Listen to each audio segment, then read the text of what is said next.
Today we are going to talk about the 3-4-3 formation and the importance of staying in position.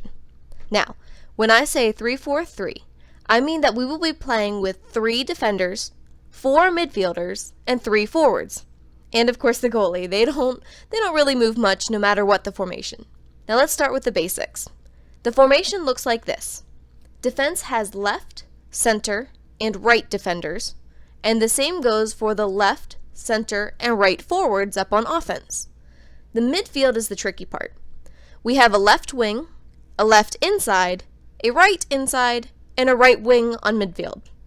The whole purpose of this formation is to form tons of passing triangles and to be able to keep the ball effectively on the opponent's side of the field.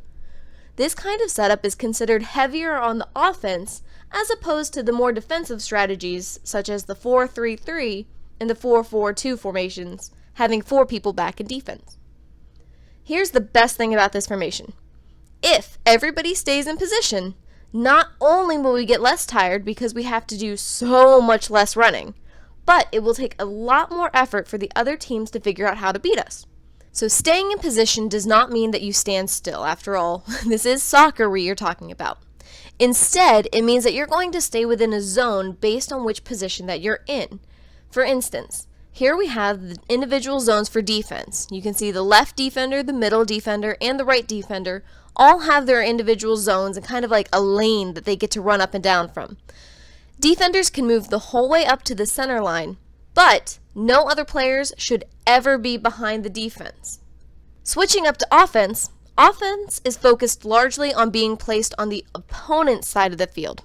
Even when they fall back to help defense, they really should stay on the opposite side of the field for the majority of the game. It's okay to come back if you're going to pick up a ball and turn and run, but trust your midfielders to pass it up to you instead. Midfielders tackle the large expanse in the middle of the field, which is the area where most of the action tends to happen. They will be doing a lot of ball handling, so it's very important for midfielders to keep their eyes open for passes forward. Again, if our team is together, we should have all those triangle plays ready to go. Now that we've kind of talked about the zones, let's look at some examples of positioning depending on where the ball is. Here we are defending. The ball is close to our goal, so everyone should be shifting back within our zones.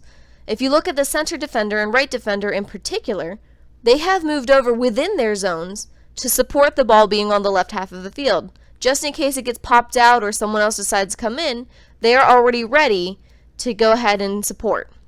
As a side note, defense should always try to clear the ball to the outside of the field rather than inside. Think about it. If you clear it to the inside of the field, that just gives the other team an even clearer shot on the goal if they happen to get the ball. Once we clear the ball to the midfield, it's very important for every single player to start moving forward so we can keep those triangles intact. The outside 2 midfielders should concentrate on moving farther forward to open themselves up from passes from the defense and the inner midfielders, and forwards need to start gearing up to launch just in case they receive the ball. When the ball is at the other end of the field, everyone should be at midfield or further. The entire team moves, even the goalie.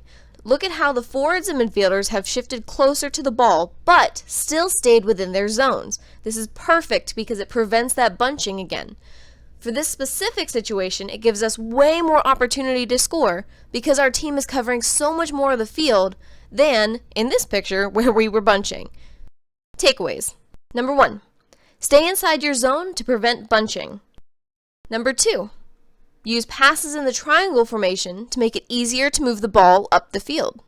Number 3, the entire team should be moving up and down the field as a unit, not just one player or group at a time. As always, remember we are here to have fun. I'm very excited to see you guys all at practice, and I hope you have a wonderful weekend.